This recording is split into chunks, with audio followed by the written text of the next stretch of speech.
An idea is something sweetened by refusing to be expressed if it attends solicitously to this failure and urges us on to discover the true impediment to its adaptation.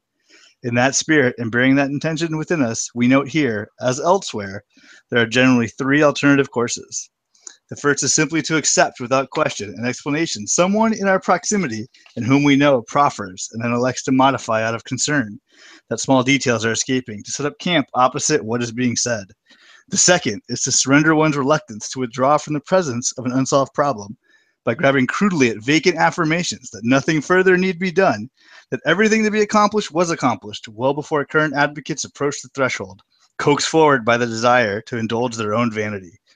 The third is to remain absolutely uncommitted to any specific course and to insist that the process begin anew each time, contending that no information will ever be adequate to the task of judgment, that the requirements as they evolve will make each element moot or at a minimum place the likelihood of resolution in ever greater doubt over time, with the paradoxical effect that the impulse to continue is not thereby diminished, only channeled into narrower, more determined form. Although no benefits are likely to accrue from this last course, it's unquestionably the one most often followed, owing perhaps to people's need to test the strength of a membrane designed to repel assault, or the perennial enchantment with the kaleidoscopic complications spreading over the earth as time walks through the sky.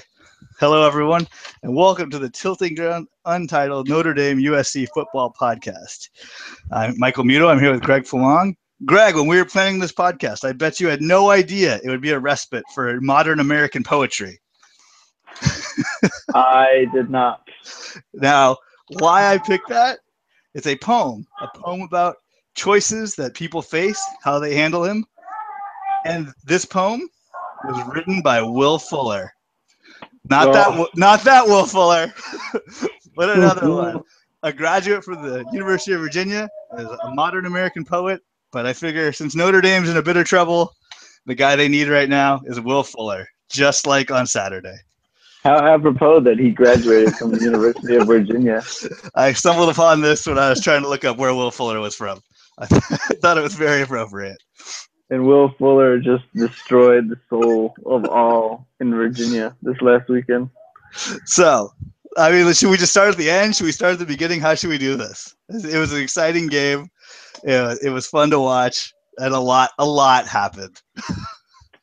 I'm not in a good mood, Michael. I am not. Why is that?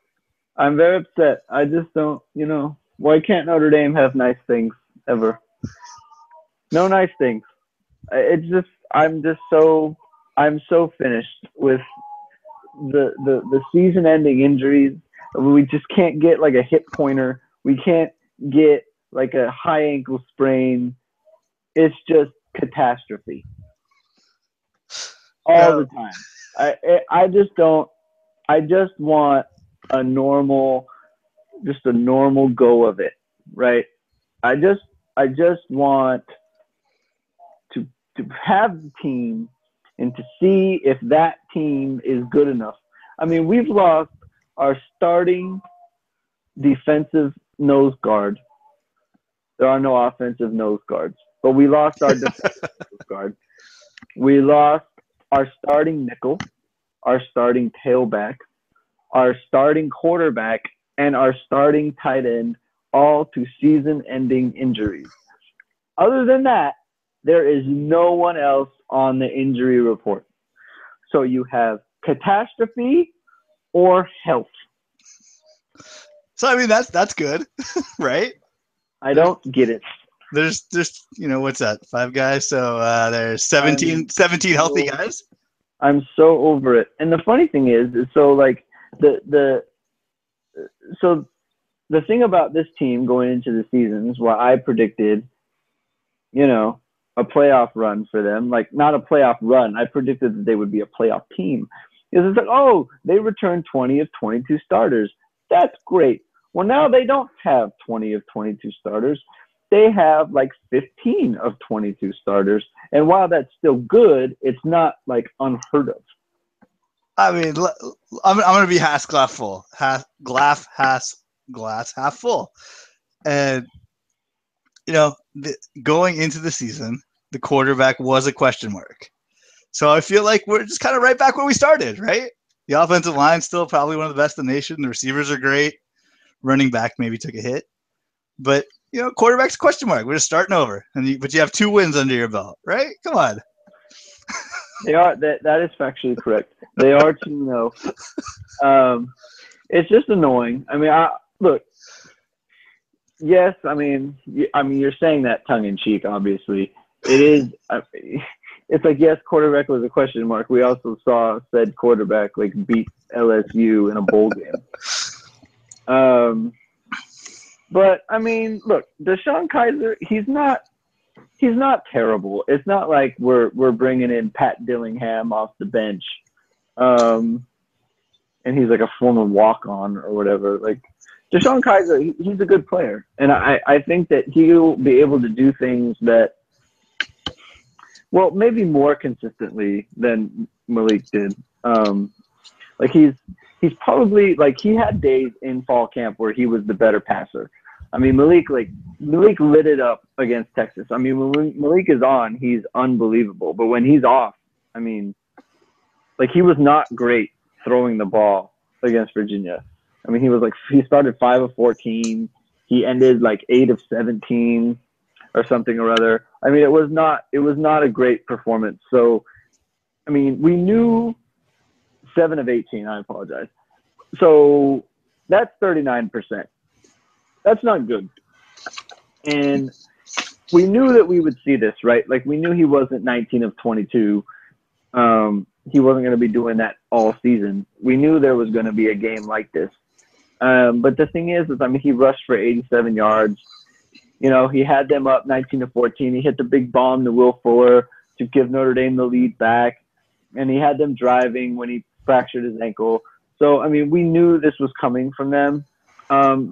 Or we knew this was coming from him, just a poor passing performance. But, I mean, the thing about Malik was that he had such great leadership. I mean, you could see it. I mean, he galvanized the team. He was emotional, but then also had a calming presence. I mean, the kid cared so much, and you could just see it. And I know that you go for it. Someone else can care. I mean, someone else can care, but he was the guy. I mean, he had worked so hard, and so now it's he's out. And look, I'm a Kizer fan. I like him. I don't think that I don't expect him to go out and stink it up or anything. I think he's going to do well. I think he can throw the ball well. He's more mobile than people think he is. He's a really big kid. He's 6'4".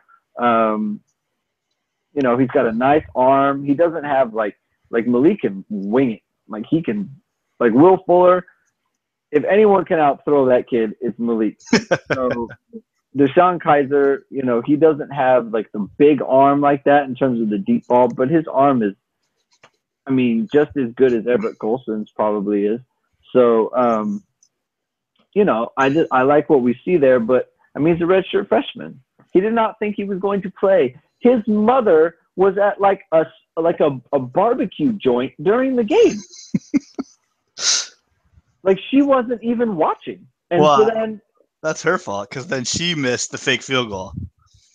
She missed the fake field goal. So she wasn't watching the game. She got text messages hey, you might want to turn on channel 7.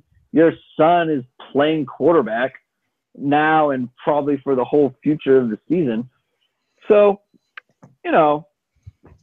not great.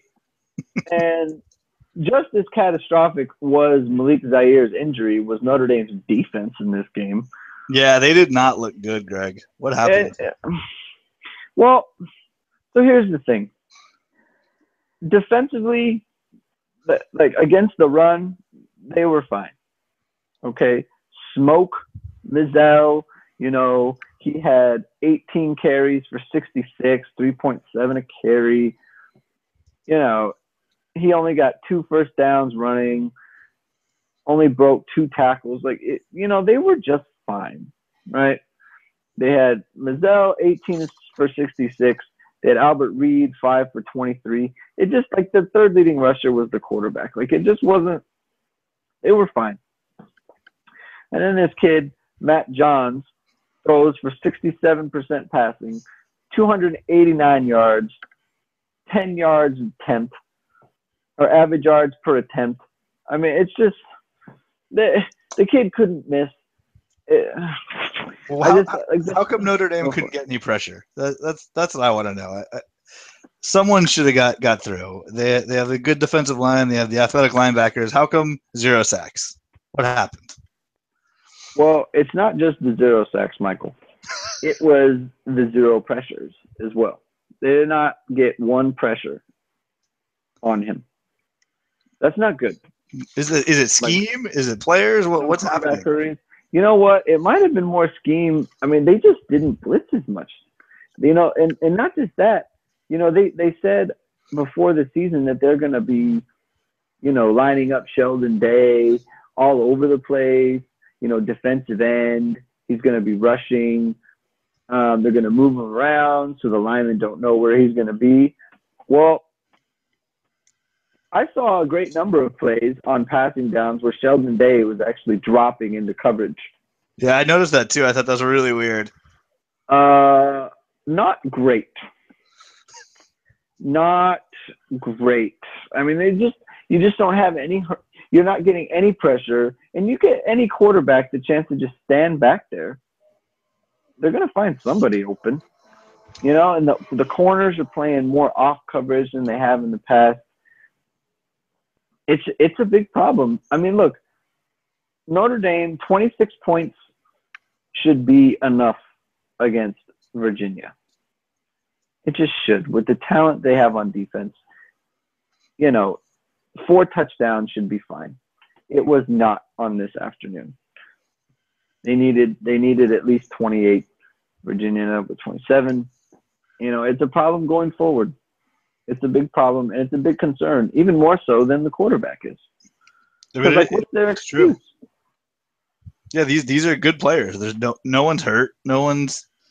Nothing's wrong, and there's just. I mean, besides Deron Jones, but like he's not their pass rusher, and they were fine against the run. I mean, the secondary is supposed to be the strength of the team, and it just wasn't. It just didn't happen. It's just a big. It's a big problem, and you know, and the sad thing is all the stuff that didn't go right on Saturday. They don't really get a chance to fix it because now they have to throw together this defense to go against Georgia Tech, who's averaging like 60 points a game. Granted, go ahead. I mean, Alcorn State and Tulane, you know, not Notre Dame. They're just, I mean, these aren't Power 5 teams. So, you know, kind of with a grain of salt, these 60 points a game. I mean, if Notre Dame had played those two teams, I mean, what would people be saying about them today? Right. I understand the feeling. Yeah. So, I mean, but at the same time, it's a big concern. They had all these problems. They don't get to work on them. They have to hold off on it for a week, and then they got to deal with Georgia Tech and this coach who hates our defensive coordinator. It's just, I don't know. I'm worried about it. So before we get to Georgia Tech, let's change the tune. Tell me how you felt on the last play of the game. Where were you? What was going through your mind? What were your emotions? Do you remember? I was at my house. No, I mean, as soon as you released the ball, I actually blacked out. No, so I was at my house and I was watching, and I was actually yelling at the time that the previous play, which was a screen that gained about a half yard, and with one timeout left and the clock running, you know, I was saying like that play cost them the game because the clock was running down. The play started with about 37 seconds left, and when they snapped it for what was the final play, there was 19 seconds left. They're at the 40-yard line. So I was like, okay, hopefully this play gets us about 10 yards or whatever it is. Some kid, this freshman kicker is going to kick a 40-something yard field goal to win the game. And it's like he had already missed one from like 30-something. So I was like, okay, well, we just blew the game because that call was goofy. And then he chucks it up, and, you know, Will Fuller's fast. I mean, we'll just say it every week. He's fast. He's fast. He scores 2 touchdowns. And he gets over like 150 yards. Fast. The funny thing is like he doesn't even need double moves. He just runs straight. It's like, yep, open by 5 yards. So, when it happened, obviously I was elated. I started yelling very loud, and my daughter was in the other room, and she was concerned for my safety. So yeah, I mean, it was an exciting finish. Winning is better than losing 100% of the time. Yeah, I mean, it was great. It was a great, but it's only as good. It's like our buddy Tim likes to say, like it's only a big deal if they win this weekend. Because if you just go out and lose to Georgia Tech, then who cares? Speaking of Georgia Tech, what can we expect from Georgia Tech? A lot of runs, a lot of points. I mean, they run the triple option, just like Navy. I mean, they have Navy's former coach. Yeah, I mean, they've got a kid at fullback who apparently like some sort of Greek god, built like a truck. And he's the fullback, and I mean, that's priority number one. You got to stop that. I mean, Daniel Cage, Jerry Tillery, it's a big week for them. I mean, they have to be just amazing. Because if you're not stopping the guy up the middle, then you really have no chance. What are you gonna say? Why can't Jalen Smith? He's this athletic guy. Why can't he keep contained? Why can't he steal the edge? He should be able to do that. Why can't human Archie comic Joe Schmidt just play some middle linebacker and clean up what's going on in the middle of the field? These are supposed to be a good defense, and in regards to what?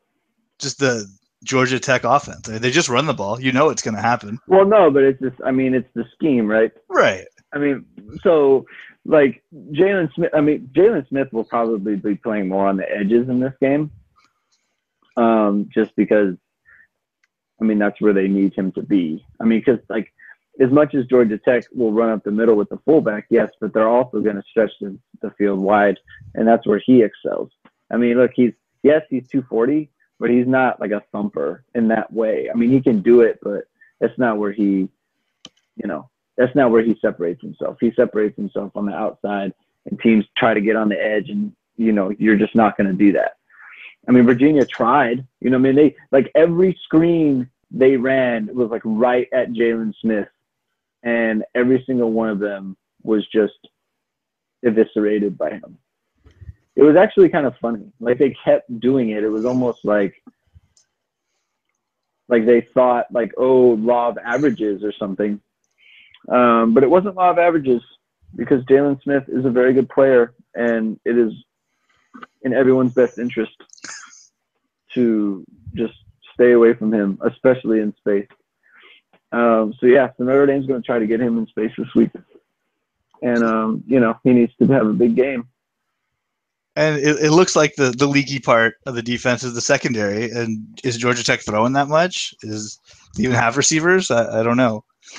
Georgia Tech will throw when it is advantageous to them. That's when they will throw. I mean, look, they have to be solid. I mean, Georgia Tech is not a dink and dunk kind of throwing team. They are going to throw, and they're trying to get big plays out of it. And what we saw on Saturday was they gave up a lot of big plays. Guys were peeking in the backfield. We've got double reverses to quarterback, flea flickers, some guys wide open in the middle of the field. I mean, look, they're in the Wildcat.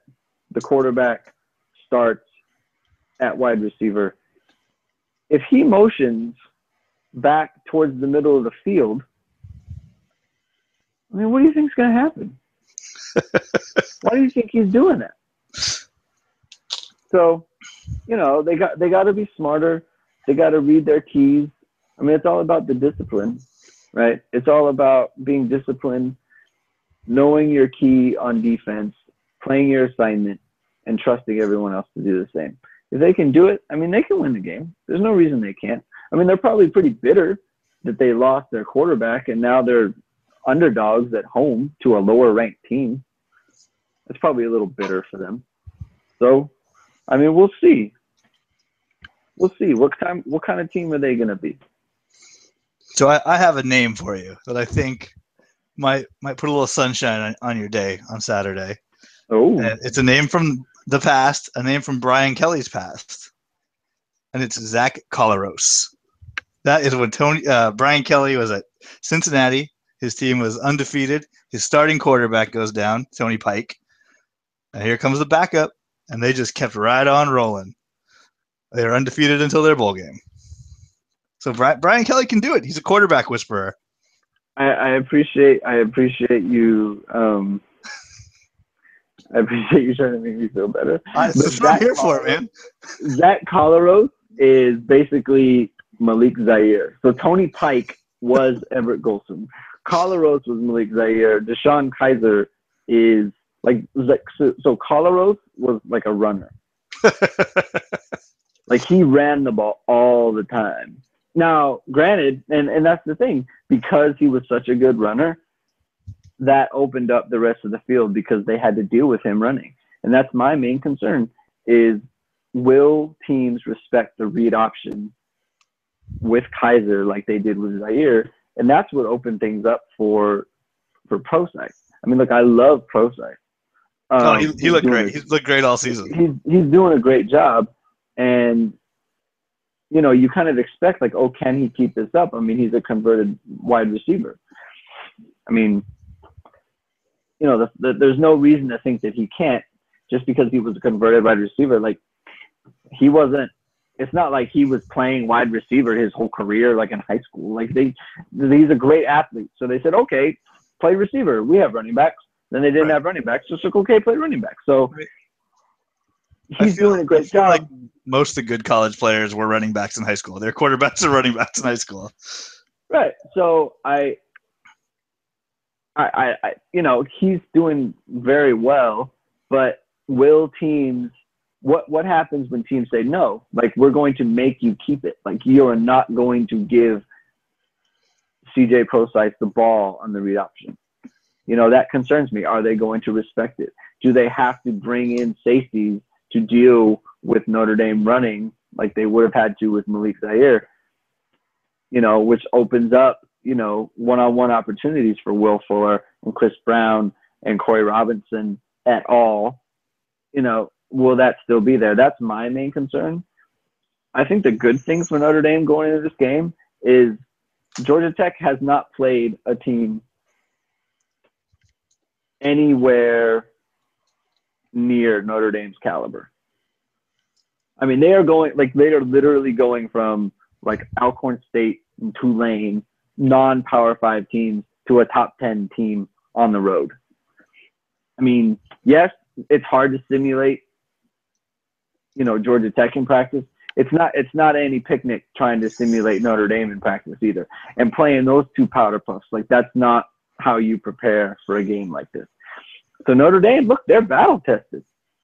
They're battle tested and they're battle weary, but they've been through it. You know, what happens when Georgia Tech comes out and it's like, hey, these guys don't get moved around like the other teams did. Like, what's that about? Like, hey, Alcorn State didn't have receivers like that. Alcorn State didn't have offensive linemen who punched me in the face like this. Like, that's weird. So that's what you got to bank on if you're a Notre Dame fan. Notre Dame, they're playing a level of football that Georgia Tech has not seen yet. I do wonder how those teams with goofy schemes try to replicate like normal schemes with just good players in practice. Yeah. I just can't imagine how's Paul Johnson out there. Okay, now we're going to do what Notre Dame does, except we don't have normal wide receivers and normal quarterbacks. Yeah. Try to copy it. That's the best Dame, on the other end, like Brian Kelly, like he recruited a kid. Now he recruited him to walk on. It's not like he gave him a scholarship, but he recruited him just to run the option. I guess he did it in high school, and he said, hey, come to our school, we won't give you a scholarship, but we'll get you in and run the read option in practice for us. That's pretty just good. for Navy and Georgia Tech. That's pretty good. I mean, they're doing what they can do. All right. So Las Vegas says Georgia Tech right now is a 2.5-point favorite. Who you got on Saturday, Greg? I'm taking Notre Dame 33-28. That also would hit the over. That also would hit the over. I'm going to be in attendance. I forgot about that. I buried the lead. The flight. That's right. I am making the flight on Friday morning. My father and I will be there. What's Notre Dame's record with you in attendance? Or should we not bring that up? Notre Dame's oh, geez. Well, the record with me in attendance at Notre Dame Stadium is 2-0. There you go. Let's leave it at that. Well, no, it's not bad overall, okay. I guess. They won in 92. They lost in 96 and 98. Yeah, it's a little – I don't want to talk about that. All right. I think Notre Dame – I think they roll. I don't believe in the triple option. I don't believe in Georgia Tech on the road. I believe in Notre Dame. I appreciate that. If they roll, I will be stunned. I also said they'd roll against Virginia too. So. It's so hard to keep that team out of the end zone, and I just don't see them scoring enough points. Especially when Georgia Tech, they run the ball so much, the clock's going to be moving. So, I say 33-28. I don't see 100. I just don't see how they could score any more than that. And Georgia Tech, I don't know how you keep them out of the end zone more than 4 times, or more than 3 times. It's just, or less than 3 times, I should say. It's just it's hard. It's really hard. Well, transitioning over to a team that was in the end zone much more than 4 times last week. Let's talk about the USC Trojans and the Idaho Vandals. Oh my goodness! Did you watch the game on the Pac-12 network? Do I have the Pac-12 network? It started on time though, so that is a upgrade from last week. They're improving. They are improving. Improvement. It all counts. I was watching it. The first 25 minutes were fun, and then it got a little boring. It was just touchdown after touchdown after touchdown. Call me spoiled. Mr. Cody Kessler had the usual performance, 26-31, 83%, 4 touchdowns. There was talk. Oh, I'm sorry, 410 yards, 3 touchdowns. There was talk after the game of Heisman padding for his stats. That they kept him in to get the 400 yards. I would say no, but SC is kind of known for that. They were saying that the coaches in the press box were keeping track of the stats and trying to make sure he got the 400. One of his touchdowns was to Isaac Whitney, and the other 2 touchdowns were Juju Smith-Schuster. What a great game. Juju Smith-Schuster? Thanks to one of our fans, we've solved the Schuster problem. His stepdad's name, so in honor of his stepfather, he added the Schuster to his last name this season, and it seems to be working out. Yeah, it's very nice. Good for him. So now he's JJSS, which is fun. Yeah, he had 10 catches for 192 yards. The running backs were doing their running back thing again. Ronald Jones had a touchdown. He had a long one that should have counted. I was a little bummed that the ref didn't let it go on replay. I think it was a touchdown. This is questionable where his knee went down and when the ball went in. Did you? What do you think? Did you see that one? I say good. I say good too. But I say good. It was nice of Sark to let him get the touchdown afterwards, though. Look, that kid. I'm telling you, I'm bitter about him. Oh. Notre Dame wanted him so bad, and now he's going to ruin my life for at least 3 years. I hope so. For my sake, I hope so. Yeah. But he's fast. He's fast and he's fun. He's super fast. He has long hair. He's got the dreads coming out of the helmet. Always a good thing. Always a good thing with the kids these days.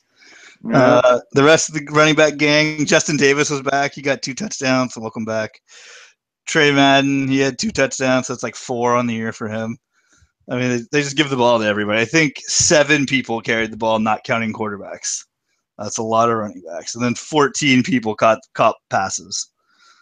It was just another highlight reel for the Trojans. And I mean, they're playing another Sun Belt team. It's they better play like that. They better. Some negative points though. They had no turnovers, which you feel like you're playing the Idaho Vandals. You probably should get an interception or a fumble. So that's a little worrisome. And there was only 1 sack. It's like, maybe you're not bringing the heat or you're not using all the pressure you can, keep it off film, but I feel like your front 4 guys should be strong enough to just get in there and get a sack on their own. Yeah. Little disappointing. I mean, maybe, I don't know. Like, maybe there was just a lot of blitzing, or maybe they were just pretty basic. But still, you're USC. They're Idaho. Idaho's one of the worst teams in the nation. They are USC. And someone should just fall on the quarterback. It should just kind of happen. Or there should be a blown play, and someone should just fall on the fumble. I suspect something about that, and I'm going to look it up while you talk some more. I have an opinion on why that might have happened. Because they were just letting him throw the ball? No. For 35 minutes? No. Mine is very this is very well thought out by me. I have a hypothesis brewing. If I could just, my goodness. I can't wait. But yeah, there were no real highlights from the defense. They played okay. Once again, just like last week, it's kind of hard to play defense when the other team always has the ball because your offense just scores touchdowns. Right. Idaho had, I think it was 35 minutes to 20-something minutes. I can't do the math off the top of my head. So, I mean, Scott Linehan's kids out there just doing the best he can for all these chances. And, your defense can only hold strong for so long. And they only gave up 9 points. It's not like it was 28 to whatever, end of 59. And they did cover, by the way. So we got another one right. I knew it.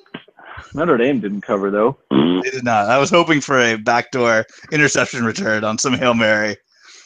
That would have put us at 4-0 on picking. So okay, Michael. What's your USC theory? Hit me. I have I don't know how. Well, so my theory is like Idaho's kind of poo-poo. So, like, if they don't have the ball, how are you going to get sacks when you're going 3 and out all the time?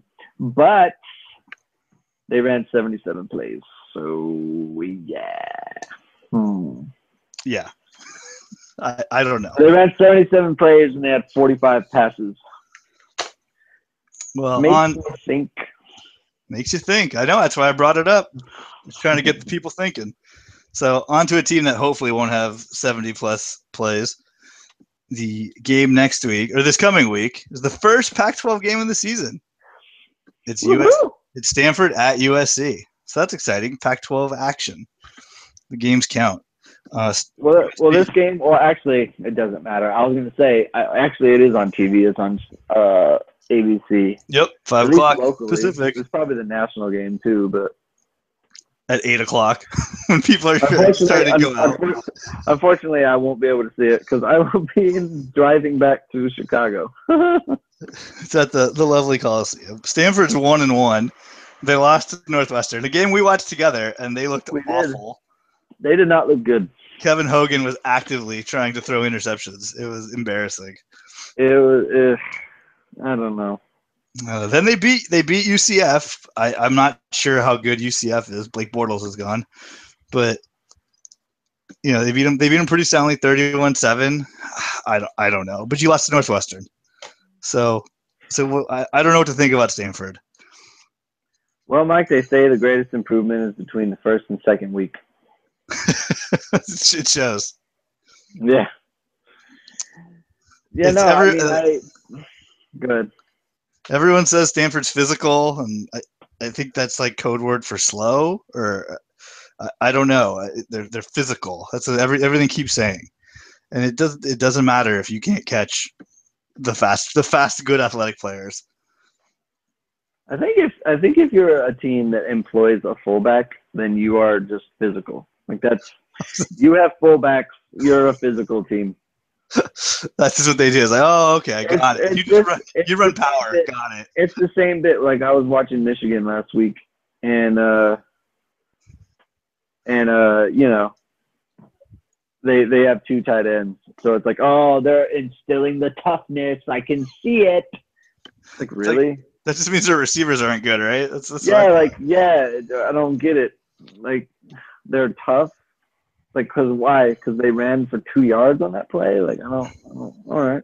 Keep churning, keep churning. Yeah, super tough.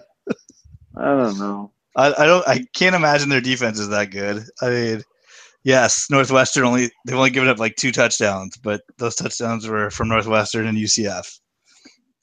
I will say this about Stanford's defense, though. They usually have like these linebackers who are just kind of a problem.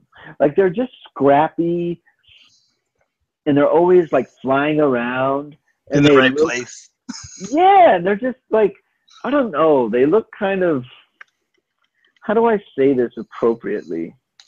They always seem kind of Brian Cushiony, and that they are maybe a little bigger than they should be. And aggressive? Aggressive might be a word you're looking for. Ill-tempered. High energy. Ill-tempered. Yeah, I think I see what you're saying. There's definitely a look. Just something that I've noticed. So hopefully, for USC, we finally get to see a Dory Jackson. That's what I'm hoping for. Yeah. I think they'll need him. I don't know if they'll need him, but it'll definitely help. A nice punt return touchdown would be great. I mean, he's trying. He's trying to return these punts, and God help him. But they could really use one. He had about, I think it was 60 yards last week, so hopefully he can break one. Juju Smith is on fire, so he'll get his. I just don't see how Stanford keeps up. I really don't. So who have you seen that is your, like, so obviously you love Adoree Jackson and Juju Smith and Smith-Schuster and you know, you like those guys, but who is a guy that you got to see last weekend that you thought, hey, like, I want to see more of him? You know, I think this is going to sound a little silly, and no one's going to expect this. But since we mentioned him before the Arkansas State game, I have been on the Cameron Smith watch. Oh. The true freshman who plays a ton, gets a ton of tackles, and he's always in the mix. And I think it's because we just, you know, haphazardly mentioned him before that first game, and he came on like gangbusters. So now he's just ingrained, and I always look for him. He's one of my faves. Another freshman who I like, Iman Marshall. He's probably going to start. This will be his first start at corner. So that's fun for him. I think he got the most snaps in the secondary last game. I like the freshman, true freshman. I love it. Is it just at nickel, or is it also is he just playing straight corner? Oh no, he'll be the corner. Kevon Seymour is hurt. He's a little banged up, but they said that even if he wasn't banged up, Marshall just plays so well. Yeah, Adoree Jackson's the other one. But yeah, no, the two freshmen on defense. That's who I like. Woo-hoo. Freshmen, they're new, they're fun. Freshmen are fun. We don't know them yet. We get to put our own stories onto them. It's great. It's great. Who do you like, Greg? Who's fun for you? On what team? None of them. I hate all the USC players. For Notre Dame? No, for USC. You watch the games. You like Ronald Jones II? I mean, I guess he's fun. I mean, yeah, like he just has that burst. You know, like he has just that second gear. Like Trey Madden, like he doesn't really do it for me. Like he's probably solid, but I mean Ronald Jones. Would you say Trey Madden's physical? No, I said he's solid. I didn't know. say he's physical. But, would I say he's physical? It was a Stanford. Yeah, I got you. He can play for Stanford, probably. No, it's just Ronald Jones. He just freaks me out. He really does. And I mean, look, it's totally a cop out, but because I said I didn't want to hear you say Adoree Jackson, but I just like he's just one of those playmakers that it's like whenever he's on the field, he's just always making a play. And I feel like Notre Dame had that guy in Sean Crawford and he got hurt, and it just makes me jealous that they don't have a guy like that. I mean, you have Fuller, yes, but like especially on defense, like as good as Jalen Smith is, like he doesn't make those big impact plays, or he hasn't yet, I should say. Like, yeah, tackles are great. Like I love tackles, and there's something to be said about being a solid tackler and blowing up screens and that sort of thing, but it's like I'd like to see a turnover, like a big play on third down. That'd be awesome. So I feel like Adoree Jackson, like he's just making plays like that. He's a playmaker. Notre Dame needs more of those. I did in our Notre Dame segment of this. I forgot to mention Alizé Jones touchdown on Saturday. You're calling it? I'm calling it freshman to freshman connection. When we were talking about freshman just now, it reminded, or sophomore to freshman connection. Oh, I feel it. I feel it in the wind. I'm in for it. I mean, he's probably gonna see the field more now that Durham Smythe is out. Yeah, I mean, he's kind of due. I mean, he's the athletic guy, right? What's that? He's the athletic guy. Oh yeah. I mean, they love him. He's like a specimen. He runs fast, good hands. I mean, he dropped his first pass of his career, but To get it out of the way. Just get it out of the way. Yeah, that happens. All right, so Las Vegas has USC Stanford. USC's a 9.5-point favorite. Who you got? 9.5. Yep. Oh, I'm give the points. Oh yeah, me too, no doubt. USC is gonna win by like 17 at least. All the predictions I've seen have it in like the mid-30s to like the teens. Yeah, like something like 34-17 or something like that. I think it's that was the Georgia Tech similar problem is thinking that the reverse, I guess. In Stanford, you only get so many possessions, so you can only score so many touchdowns. And they're I mean, they're just not like the Stanford is like they have to play perfect because they don't have like big play guys. So like everything has to be, and it's like they could, of course, but it's just hard to sustain it, especially when you're playing against a better team on the road. Right. I don't think it's gonna happen. Though. Yeah. Stranger things. All right. Any fun news and notes for Notre Dame? Well, I wanted to mention to you, so obviously USC has started with like Arkansas State and Idaho. The Sun Belt. Yeah, it's not going to get anyone all excited. Like no one's going to say, hey, we beat up on Idaho. But it should be noted that Arkansas State was a little frisky. I saw that. Last weekend, 27-20. Missouri was scared. Missouri, you know what? And they got that open offense. They've got Matty Mock playing quarterback for them. And, I mean, they gave up less than 300 yards. And, that's got to mean something for, USC putting up, 55? Yeah. Double nickel. I mean, I don't know. That concerns me as a Notre Dame fan having to play USC later. I mean, if they're going to be putting up those numbers against a team that's holding SEC opponents to under 300 yards, I mean, I don't know. That should make you feel a little happy, Mike. I liked it when I saw it, and yeah, I respected Arkansas State. I didn't see, the turnover gang and Freddie with an I respected them. I said they were going to win the Sun Belt. And I would be like a little bit like encouraged by the fact that Texas came out the next week and beat up on Rice. But then, like, it doesn't really matter because Notre Dame squeaked one out against Virginia. So, it's not like Notre Dame proved themselves to be better than you would think because Texas was better. It's like they came out and kind of laid a poo-poo. Right. So, we'll see this week. It's a big week for Notre Dame. Well, have you been watching the Notre Dame show on Showtime? I saw the first episode last night. But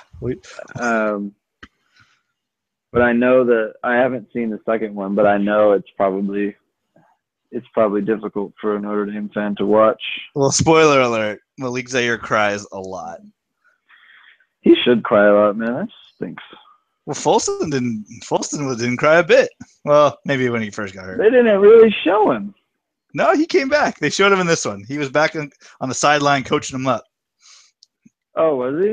He was. He was out there. He was helping the team. He was right back in it. He was at practice. Him and Andre Denson right there at practice too. But I didn't. Yeah, you gotta watch. I can't. They just show Joe Schmidt all the time. I can't get over it. There's not a scene where Joe Schmidt's not like the first guy or some guy. His face is prominent in the background. It's unbelievable how much Joe Schmidt is on that show. So, Michael. Yes. Now you know that I've become satiated with J.J. Watt, right? Yes, I have. Yeah. I do know that. Okay, that's kind of how I feel about Joe Schmidt a little bit. I see why. I mean, I was a newcomer to this Notre Dame scene, but now that's why I called him a human Archie character. He's too much. I mean, I'm sure he means well. He seems like a nice enough guy. No, look, it's not his fault how he's portrayed, and It's not his fault. Like he's just himself, right? And so he should only be himself. Like, it's all good. But, like, I'm just kind of, like, the former walk-on thing. Like, the kid had scholarship offers to schools. Like, he wanted to go to Notre Dame, and I'm thankful for it. That's great. He was from Mater Dei, right?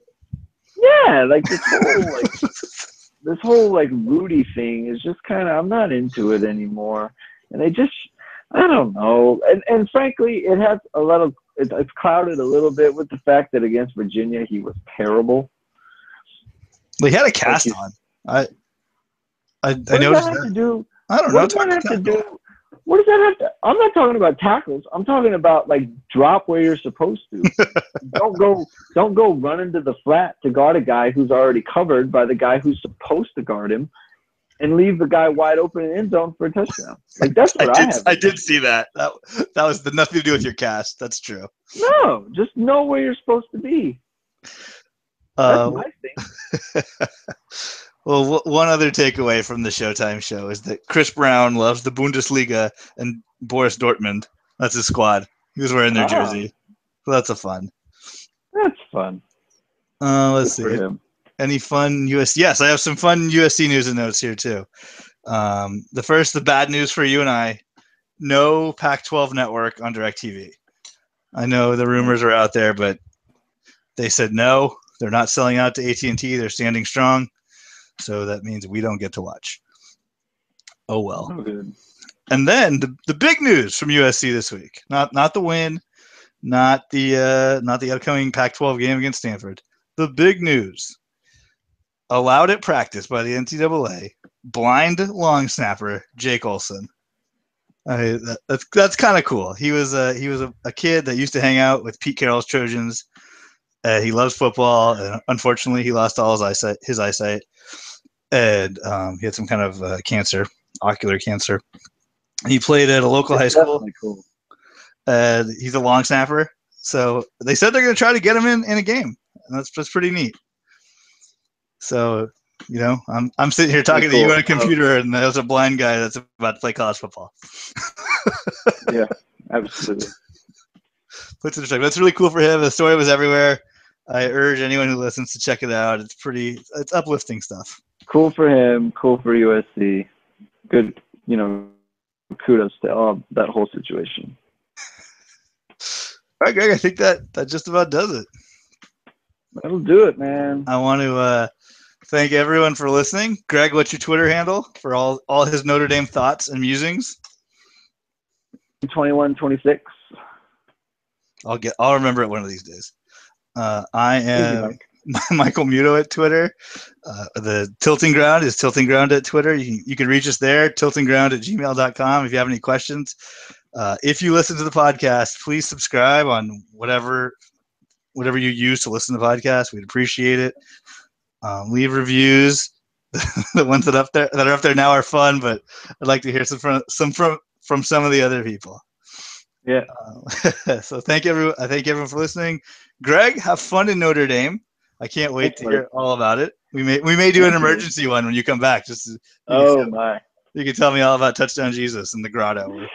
All right, buddy. Have a good night. Fight on. Go Irish.